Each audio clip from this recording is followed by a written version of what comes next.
So one of the things that I've coached people on for years is pretend like you're dating the RIs,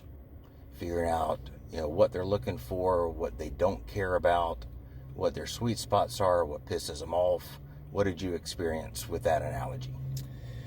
So certain RIs are going to look for certain things, and when you're in the first few days of each phase, they're going to essentially teach you the exact way they want things done, especially because things are going to differ from Derby to mountains and mountains to Florida. So certain RIs are going to look for certain specific things out of their squad leaders, out of their platoon sergeants, and out of their PLs.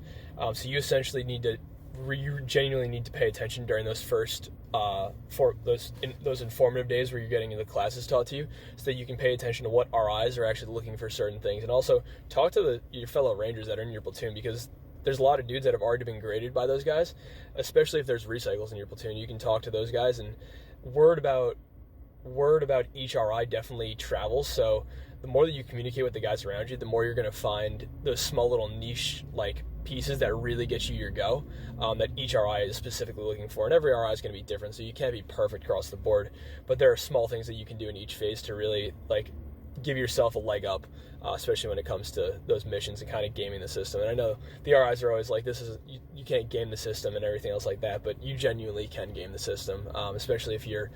paying attention, listening to them for what they're looking for, and then also talking to the fellow guys in your platoon to see what they got graded on and what their shortcomings were, to actually figure out how to lead in your mission so that you can get a go from that specific RI.